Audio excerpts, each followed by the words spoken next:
ডাকসু এমন একটা ঢাকা বিশ্ববিদ্যালয় বানাবে যেখানে প্রো পিপল, গণমুখী গ্রাজুয়েট তৈরি হবে, প্রপুর দরিদ্র বান্ধব গ্রাজুয়েট তৈরি হবে, ভবিষ্যতের আমলা না, বাংলাদেশকে লুটপাটের জায়গা ভাবে এমন গ্রাজুয়েট না।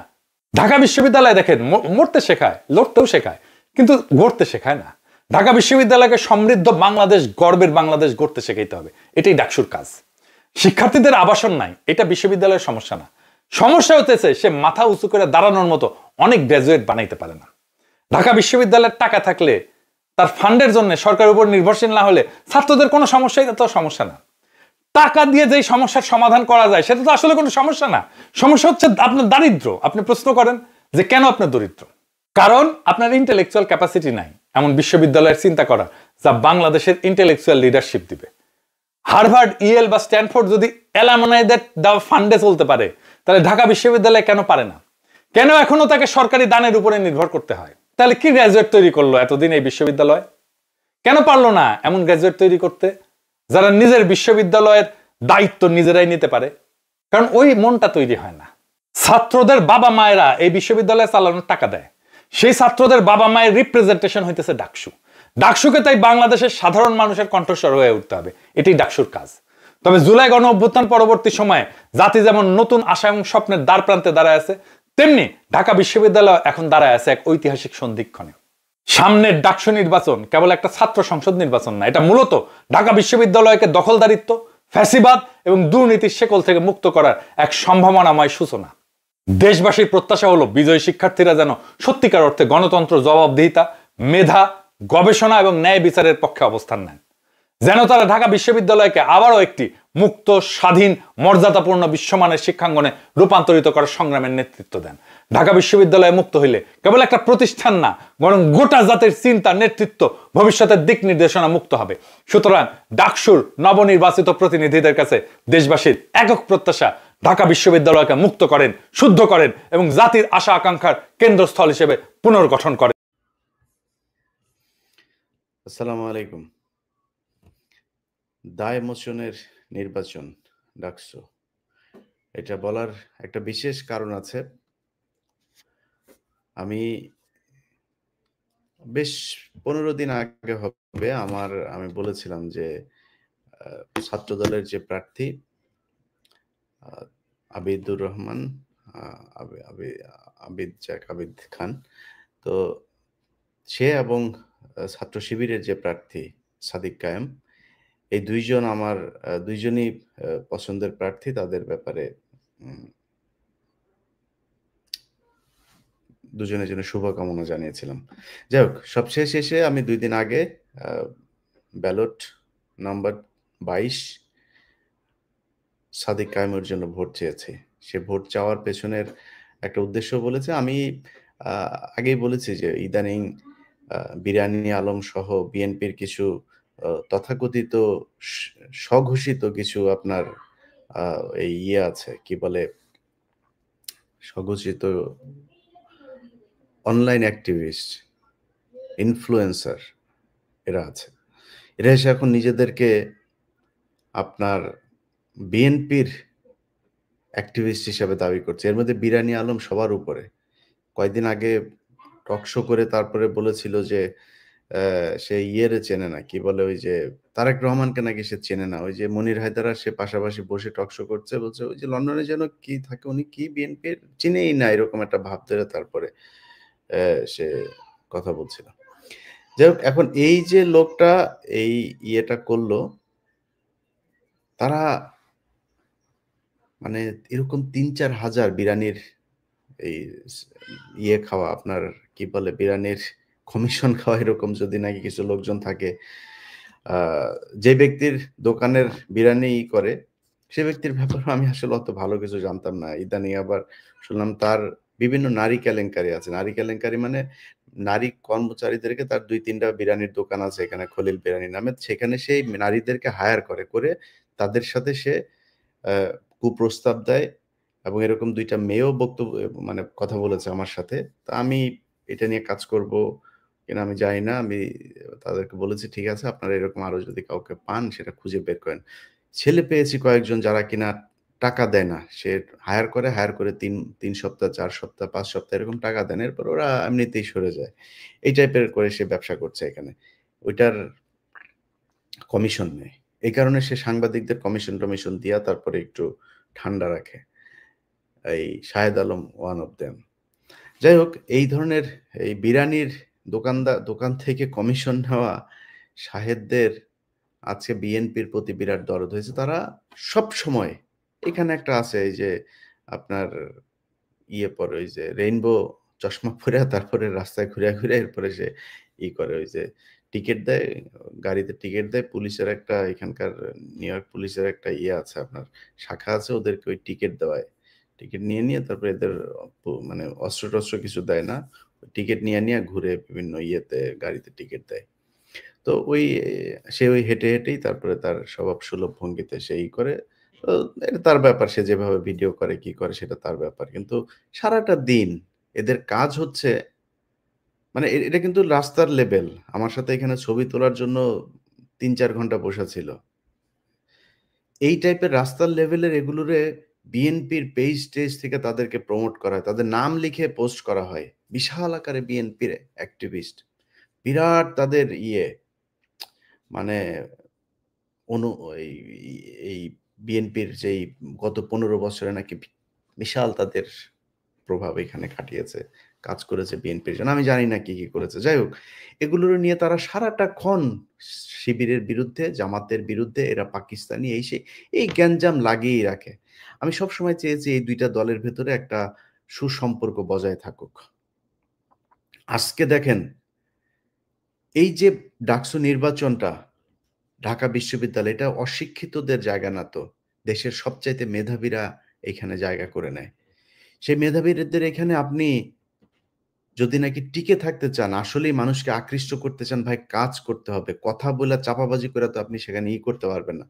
এই পাকিস্তানি ট্যাবলেট বিক্রি কইরা আপনি আর কতদিন খাবেন? এই ট্যাবলেট বিক্রি করে হাসিনার আজকে অবস্থা দেখেন কি? মুক্তিযুদ্ধের আমরা এখন প্রকাশ্যে বলি আমরা পাকিস্তানের পক্ষে। আপনার কি মনে হয় আমি যে কথা বলি আপনার মনে হয় আমি মিন করি যে আমরা পাকিস্তানের সাথে একসাথে হইতে চাই? আপনার মনে হয় ওরা যখন বাংলাদেশে মুক্তিযুদ্ধ হয়েছে ওরা আমাদের কাছ থেকে দেশ লিখে নিয়েছে। সেখানে বাংলাদেশের কোনো মানুষ থাকে নাই। ওরা এখন পর্যন্ত এই বছরেও তারা বাংলাদেশের স্বাধীনতা দিবসকে তারা বলেছে যে ভারতের স্বাধীনতা দিবস। ১৬ই ডিসেম্বরকে তারা ভারতের বিজয় দিবস পালন করেছে। এই বছরেও করেছে। সেই সুশীলরা কোথায়? যারা দেশপ্রেমিক, আমরা পাকিস্তানের পক্ষে কথা বললে যাদের গায়ে জ্বলে, পাকিস্তান জিন্দাবাদ। সারা জীবন পাকিস্তান আমাদের পাশে থাকবে। তোর ভারত মৃত্যুর আগ পর্যন্ত এই দেশের শত্রু আছে, শত্রু ছিল, শত্রুই থাকবে। সো আমাদের পাকিস্তানের সাথে সুসম্পর্ক রাখা খুব জরুরি। পাকিস্তান বলে দিয়েছে যে তোদের এই যে আমাদের যেই নিউক্লিয়ার যা আছে এগুলো সব তোদের। ভাই দিয়া দিব তোদের যা যখন দরকার হবে। এবং গ্যারান্টি দিলাম আমি ইলিয়াস হোসাইন সেই দিন পর্যন্ত বেঁচে থাকি অথবা মারা যাই, পাকিস্তান প্রয়োজনে আমাদের পক্ষ হয়ে তারপরে ভারতের সাথে যুদ্ধ করবে। এবং সেদিন আসবে, সেই যুদ্ধ আসবে। এটা আমাদেরই না, এটা বিশেষ জায়গা বলে গিয়েছে।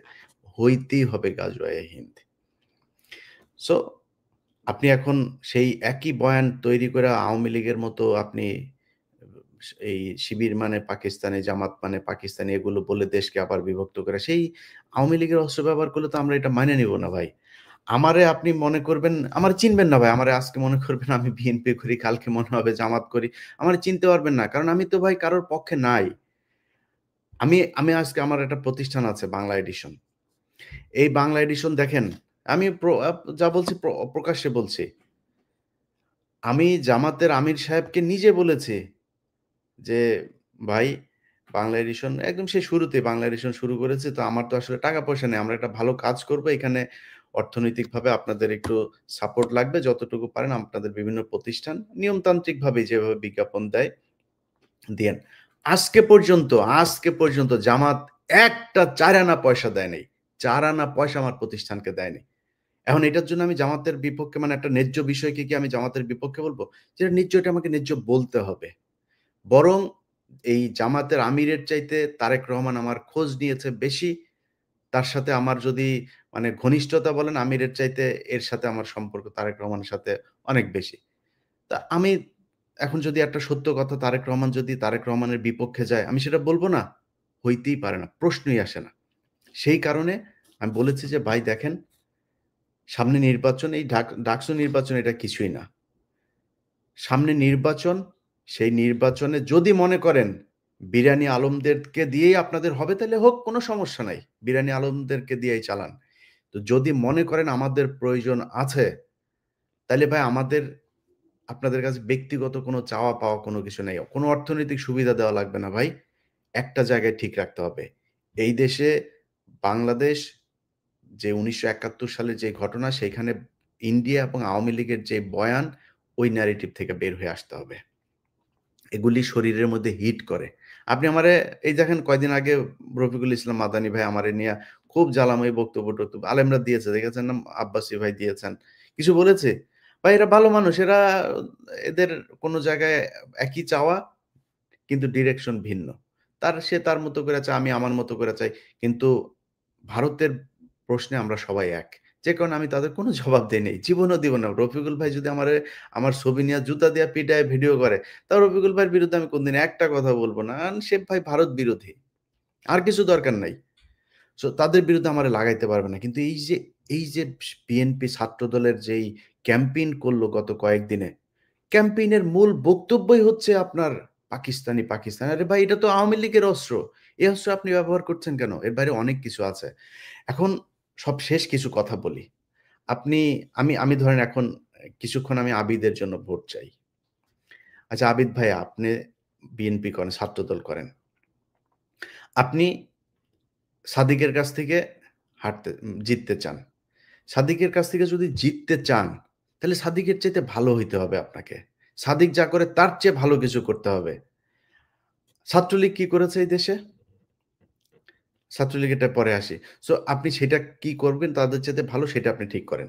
কিন্তু শিবির, আপনি যদি সারা দেশে দেখেন, আচ্ছা শিবির খুব খারাপ। শিবির খালি রক কাটে, শিবির পাকিস্তানি, শিবির এই, শিবির জঙ্গি, সবকিছু মেনে নিলাম। কোনদিন শুনেছেন শিবিরের কোনো ছেলে কোনো নারীকে উত্ত্যক্ত করেছে? কোনদিন শুনেছেন যে শিবিরের কোনো ছেলে কোনো নারীকে ধর্ষণ করেছে? কোনোদিন টেন্ডারবাজি করেছে? কোনো দোকানে গিয়ে চাঁদাবাজি করেছে? কোনো একজন ছাত্রীকে অসম্মান করে তারপরে কথা বলেছে? এখন তো ওরা আরো আপডেটেড হয়ে এসছে। আপনি এই যে মেয়ে মানুষ করতে পারবে না, হিন্দুরা জামাত করতে পারবে না, এমন মানে ট্রাম্প কার্ড খেলেছে, বলতে পারবেন না। নারীরা তাদের পাশে দাঁড়িয়ে কথা বলছে। এবার আপনি ইয়েতে কি বলে, হিন্দুদের আলাদা, জামায়াতের আলাদা তাদের আ শাখা খোলা হয়েছে, হিন্দু শাখা। আপনি তারা আটকাবেন কেমনে? এখন আটকাইতে হলে তার চেয়ে ভালো কিছু করতে হবে। ভালো কিছু করতে হলে ভাই আপনি ছাত্রদলের একজন ভাই। আমি বললাম না একটু আগে শুরুতেই যে আমি ভাই বিভাজন তৈরি করতে চাই না। ছাত্রদল আর ছাত্র শিবির এই ৫ তারিখের আগে জেলখানায় বসে একজনের বাসার খাবার এসছে ২ ভাই ভাগ করে খেয়েছে।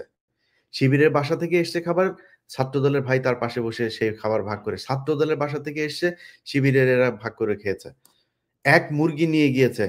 সেই মুরগি নিয়ে জবাই করেছে। সবাই মিলে খেয়েছেন। এটাই তো ছিল আমাদের এই কয়েকদিন ৫ তারিখের আগে। কোন বিভাজন ছিল নাকি? ৫ তারিখের দিন বলেছিল কে ছাত্রদল, কে ছাত্র শিবিরের, তারা আসবে জুলাই ছাত্রদের পাশে দাঁড়াবে। না, সবাই সবার জায়গা থেকে যে যেভাবে পেরেছে সেভাবে দাঁড়িয়েছে। সো আমি বিভাজন তৈরি করতে চাই না। কিন্তু বিভাজন তৈরি হচ্ছে, এখনো পর্যন্ত চলছে। আপনাদের আলাদা পলিটিক্যাল পলিসি আছে, কোনো সমস্যা নেই। সবাই আলাদা, আলাদা করে আপনার মতো করে আপনি করেন। এখন ছাত্র শিবিরের আর ছাত্র দলের ভেতরে যদি নাকি মনে করেন আপনি ভালো করবেন, আপনারা ভোট দিবে। যদি মনে না করেন, ভোট দিবে না। আমি ছাত্রদল আর ছাত্র শিবিরের আজকে ২ জনের পক্ষেই থাকলাম। আমার কোনো সমস্যা নাই। যে ভালো আছে তারে ভোট দেন। কিন্তু ছাত্র শিবিরের কথা যদি বলি, স্বাধীনতা যুদ্ধ হয়েছে ৫৪ বছর আগে। এই ৫৪ বছর আগের যুদ্ধে যারা কিনা আপনি এই কথিত যে যুদ্ধাপরাধী হিসাবে যাদের ফাঁসি দিয়েছেন, গেল মেনে নিলাম। তারপরেও তারা তো মারাই গিয়েছে। বিচার আল্লাহ করবে একদিন। ধরলাম তারা আপনারা যা বলেন সেটাই, আপনাদের কথা মতো আপনারা দিয়ে গেলেন। তার পরের প্রজন্ম এখন যে শিবির করে, তার চরিত্রের সাথে একজন গ্রামের মানুষ যদি নাকি দেখে যে শিবিরের একটা ছেলে এত সুন্দর, তার চলাফেরা, টাকনুর উপরে প্যান্ট পরছে, 5 ওয়াক্ত নামাজ পড়ে, নিজের টাকা পয়সা দিয়া তারপরে পলিটিক্স করে, আবার মানুষের দান খয়রাত করে, কোনো টেন্ডার নাই, কারোর বাসায় গিয়ে চাঁদাবাজি করে না, দোকানে চাঁদাবাজি নেয় না, বাস স্ট্যান্ডে গিয়ে চাঁদাবাজি নেয় না, কোনো নাই। শিবিরের দখল যে করেই না, শিবির দখল করে কি জানেন? আপনি একটা প্রতিষ্ঠানের টেন্ডারবাজি করতে যান, আর শিবির যায় দখল করে, জামাত দখল করে কি জানেন? ওই টেন্ডার যে দেয় তারে যায় দখল করে, ওই চেয়ার দখল করে সে। সো মানে আপনি ওই পদে যান, শত শত ব্যারিস্টার শিবিরের, জামাতের। বিএনপি সেইভাবে কয়জনকে তৈরি করতে পেরেছে? বিএনপি তো বিশাল সংগঠন, এবং তারা সবাই ভারত বিরোধী লোকই তো। ধরেন এখানে 90% লোক ভারত বিরোধী, কয় পার্সেন্ট আছে যারা কিনা আওয়ামী লীগের সাথে আতাত করে চলে, কিন্তু তারা উপরের জায়গায় আছে। এটা হলো সমস্যাটা। তো আপনি এই শিবিরকে যে এখন যে আপনি বিট করবেন, বিট করতে গেলে তার চাইতে উন্নত আদর্শ নিয়ে আপনাকে আসতে হবে। শিবির যা করে এটাই আল্লাহর আদর্শ, এটাই আল্লাহ, এটাই বলে দিয়েছেন। আমি এগুলি যদি কেউ বলে সেটা তার ব্যাপার, কিন্তু আমি যে দুইজনকে দাঁড় করাই, তাহলে কে বেশি হবে? অথচ এই শিবিরকে গেল ৫৪ বছরে আপনি চিন্তা করতে পারেন, একটা বিশ্ববিদ্যালয়ে তাদের কোনো সংগঠন করতে দেয় নাই, কোনো কর্মসূচি করতে দেয় নাই। কারণ কি? শিবির কি করেছে? শিবির সন্ত্রাসী? শিবির খারাপ কাজ করে? যদি খারাপ কাজ আর সন্ত্রাসী কার্যকলাপ করে কি করে না, সেটা বাংলাদেশের মানুষের কাছে প্রশ্ন ছুড়ে দিলাম। বাংলাদেশে যারা এই ঢাকা বিশ্ববিদ্যালয়, জাহাঙ্গীরনগর বিশ্ববিদ্যালয়ে যারা পড়েন, আপনাদের কাছে প্রশ্ন করে দিলাম যে নিরপেক্ষ সজ্ঞানে সুস্থ মস্তিষ্কে আপনি নিজে নিজে চিন্তা করেন যে ইলিয়াস ভাই আমার যে কোশ্চেনটা করলো, আসলে আমি এই রহিম হইল গিয়া ছাত্রলীগ আর করিম হইল গিয়া ছাত্র শিবিরের, দুইজনের মধ্যে চরিত্রটা একটু চিন্তা করি তো, যে কার চরিত্রটা কতটুকু ভালো, কে কতটুকু ভালো মানুষ। দুইজনের কাছে কালকে সকালে যায়েন তো, যায় বলেন ভাই আমি এই বিপদে পড়ছি, ভাই আমারে একটু হেল্প করতে হবে। দেখেন তো কার কাছে আপনি মানে বিনামূল্যে সহযোগিতাটা পান। এটা আপনি ঠিক করে নিয়েন। এই দেশে ধর্ষণের সেঞ্চুরি হয়েছে। এই দেশে প্রকাশ্যে আমার চোখের সামনে কুপিয়ে বিশ্বজিৎকে খুন করা হয়েছে। এই দেশে শুধুমাত্র একটা ভারতের বিরুদ্ধে ফেসবুকে পোস্ট করার কারণে একটা মেধাবী বুয়েটের শিক্ষার্থীকে পিটিয়ে হত্যা করা হয়েছে। আপনি চিন্তা করেন তো, আপনার মা এখনো যদি, যখন তার ছেলের কথা মনে হয়, মৃত্যুর আগের দিন পর্যন্ত, মানে আগ মুহূর্ত পর্যন্ত, জীবনে কি কোনোদিন সে তার সন্তানের কথা ভুলতে পারবে? ছাত্রলীগ সেটা করেছে। এই দেশে এমন কোনো অপকর্ম, ছাগল চুরি পর্যন্ত এই ছাত্রলীগ করেছে। সার্চ দেন, ছাগল চুরি করতে গিয়ে ধরা পড়ল ছাত্রলীগ কর্মী, দেখেন নেতা, দেখেন আপনি এখন গুগলে সার্চ দেন, এখন নিউজ পাবেন। এটা তারা করেছে। তাদের সন্ত্রাসী তো তারা, নিষিদ্ধ হওয়ার কথা ছিল এতদিন, তারা হয় নাই। নতুন একটা বাংলাদেশ এটা, যেখানে শিবির তার যে কর্মসূচি সেটা করার সুযোগ পেয়েছে। শিবির ভোট চাইতে পারে। শিবির এখন, আমি জানি না, আমি তো মানে ভবিষ্যৎ লিখতে পারি না, আমি জানি না যে শিবির কালকে পাশ করবে নাকি আবিদ পাশ করবে, আমি জানি না। যাদেরকে আপনারা যাকে ভোট দেবেন সে পাশ করবে। কিন্তু যদি নাকি এই গেল এত বছরের যেই দায়, এই যে শিবিরকে যেভাবে চেপে রাখা হয়েছে, যেভাবে মিথ্যা অভিযোগ তুলে তারপরে তাদের উপরে যে দমন-পীড়ন, নির্যাতন করা হয়েছে। আপনি গেল এই ৫ বছর যদি নাকি হিসাব করেন, ১৪ সালের নির্বাচনের পর থেকে আপনি হিসাব করেন, শিবির করা মানে এটার কোনো বিচার নাই। ভাই একটা নারীকে আপনি রোজা ভাঙিয়ে তারপরে ধর্ষণ করেছেন। তার অপরাধ তার স্বামী শিবির করত। এটাই তো বাংলাদেশ। এই দায় মোচনের সময় এসেছে। সো আমি মনে করি সেই দায় মোচনের সুযোগ হিসাবে সাদিককে ঢাকা বিশ্ববিদ্যালয়ের ছাত্রদলকেও তারে ভোট দেওয়া উচিত। এই দায় মোচন করতে হবে। যদি সাদিক পাস না করে, মনে করেন পাস না করল না, ছাত্র শিবিরকে এইটুক সন্তুষ্ট হইতে হবে যে ছাত্রলীগ আর আওয়ামী লীগ যেভাবে আপনাদেরকে ক্যাম্পাসে ঢুকতে দেয় নাই, নিষিদ্ধ করে রেখেছিল, ছাত্রদল অন্তত সেই সুযোগটা আপনাদেরকে দিয়েছে।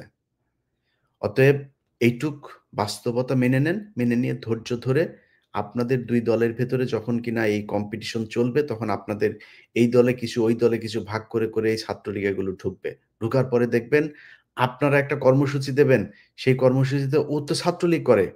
ওর মাথায় আছে ওই পারে হইলো আমি, ও এখন ছাত্র দলের পক্ষে আছে, ওই পারে আছে হইলো ছাত্র শিবির। ওরে তো ছাত্র শিবির পাইলে ওরে পিটাইতে হবে, বেদম পিটায় মেরে ফেলতে হবে, কোপাইতে হবে। ও কোপাবে। দোষ যাবে হচ্ছে ছাত্র দলের উপর। ছাত্র শিবির তখন সেটার প্রতিশোধ নিবে। ছাত্রদল আমাদেরকে, ছাত্র শিবির প্রতিশোধ নেবে। ছাত্রদল আরেকজনকে মারার জন্য ঘুরবে, চেষ্টা করবে, হয়তো সফল হবে। এইভাবে চলবে। একটার পর একটা ঘটনা ঘটতে, ঘটতে, ঘটতে চরম মুহূর্ত যাবে। তখনই আপনাদের ২ দলের ভেতরে এই ভাঙন তৈরির ফাঁকে আওয়ামী লীগ আবার ঢুকবে। সো সেই সুযোগ আসলে আ করা যাবে না, হইতে দেওয়া যাবে না। আপনাদের সবার কাছে অনুরোধ থাকবে কালকে যেই নির্বাচন হবে সেই নির্বাচনে গত কয়েকদিন ধরে সেনাবাহিনী তাদের গোয়েন্দা সংস্থা দিয়ে এই যে আজকে আপনি নিউজে দেখেছেন যে ওই লাশ পোড়ালো। লাশ পোড়ালো আসলে বাংলাদেশের কোনো মানে সলিড ইসলাম যারা পালন করে, কোনো মানে বিকৃত রুচির মুসলমান ছাড়া কেউ কোনোদিন আরেকজনের কবর থেকে যায় লাশ তুলে এনে তারপরে পোড়াবে না। এটা তো হচ্ছে তো, তাই না? তো আমি আপনাদেরকে যেটা বলবো যে এটা যারা করেছে সেখানে গোয়েন্দা সংস্থার ছিল। গোয়েন্দা সংস্থার সেখানে আপনার কি বলে যে মানে তাদের পরিকল্পনাতে এই ঘটনাগুলো ঘটেছে। তো এই ঘটনাগুলোর মধ্যে আপনি আজকে ছাত্রলীগের ২ জনকে দেখেছেন। এরকম এই কয়দিন ধরে যত ধরনের কাজ করা হচ্ছে, ততদিন ধরে এই এই যতগুলো ঘটনা ঘটেছে এখানে ডিজিএফআই এগুলোর সাথে জড়িত এবং দেশকে বিশৃঙ্খলা এবং একটা একটা একটা উচ্ছৃঙ্খল পরিস্থিতির দিকে ঠেলে দেওয়ার জন্য যা প্রয়োজন ডিজিএফআই তার সবকিছু চালিয়ে যাচ্ছে এবং এটার মূল হোতা হচ্ছে এই আওয়ামী ওয়াকার। সো তাদের ব্যাপারে থাকতে হবে যথাসংখ্যক পুলিশ মোতায়েন করা হয়েছে। সো এখানে আর্মির গোয়েন্দা সংস্থার এগুলোর ব্যাপারে পুলিশকে বলবো তৎপর থাকার জন্য। আর পুলিশেরও কারা কোনো ধরনের অপকর্মের সাথে জড়িত কিনা সেটাও পুলিশের পাশের ভাইকে নজর রাখতে হবে। এখনো কিন্তু অসংখ্য আওয়ামী পুলিশ এখনো আছে।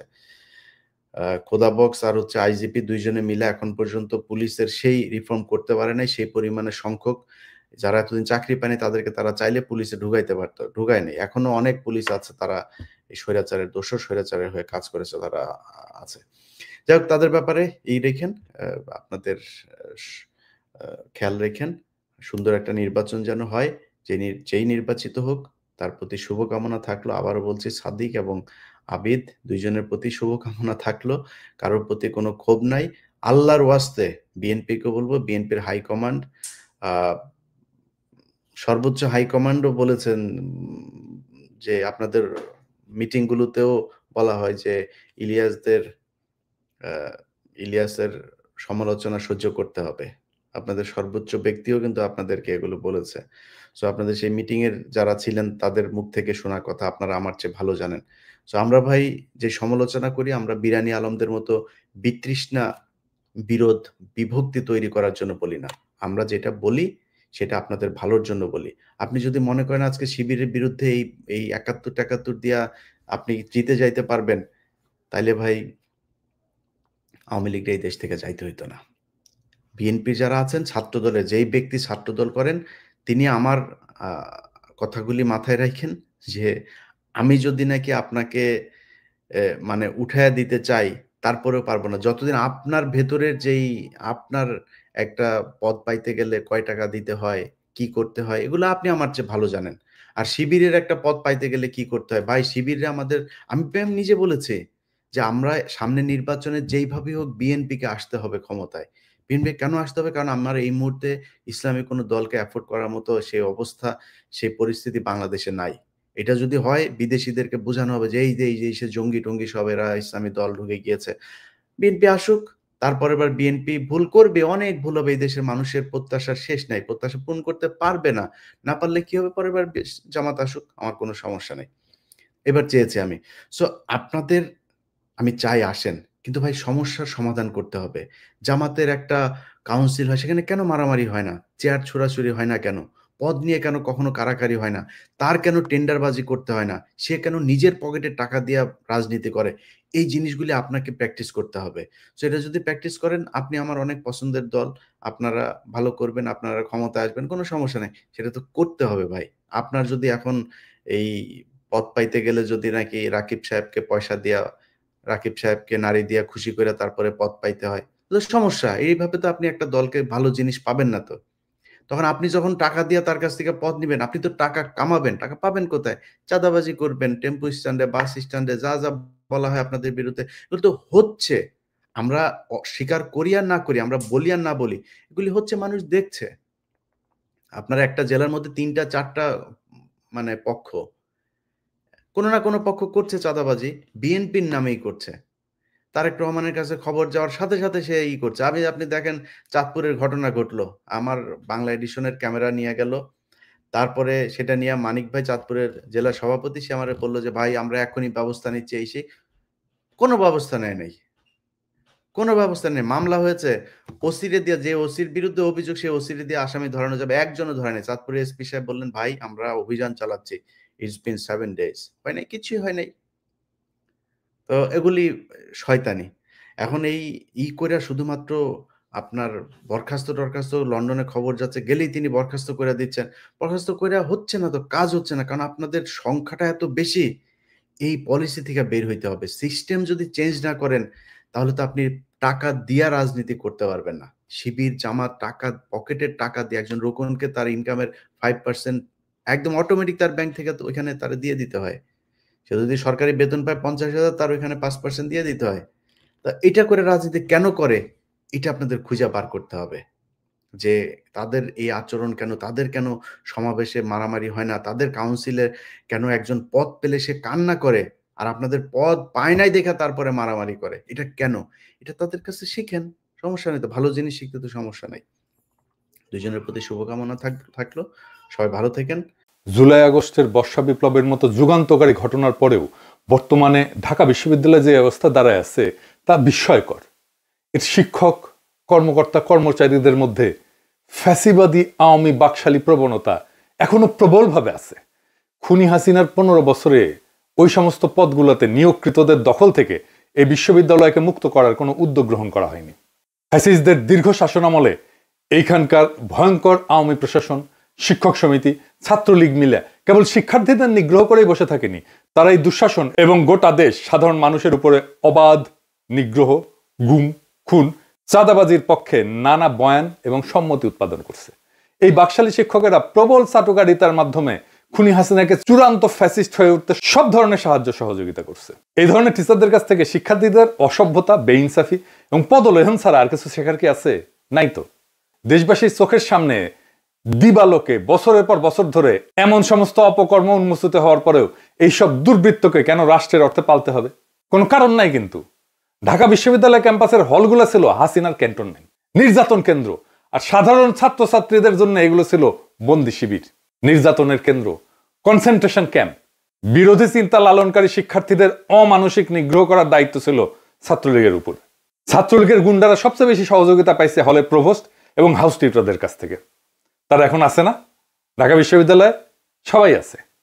আর প্রশাসন ব্যবস্থার চূড়ায় বসে দস্যু সর্দার সম প্রক্টর বিশ্ববিদ্যালয়ব্যাপী জুলুম সন্ত্রাসের প্রায়োগিক দিকগুলো সমন্বয় করত না। এমন অমানবিক, বর্বর, নিষ্ঠুর, নিগ্রহকারী ছাত্রলীগ নেতা, কর্মী এবং দায়ী শিক্ষকদের বিরুদ্ধে কখনো কোনো ব্যবস্থা নেয়নি হল বা বিশ্ববিদ্যালয় প্রশাসন।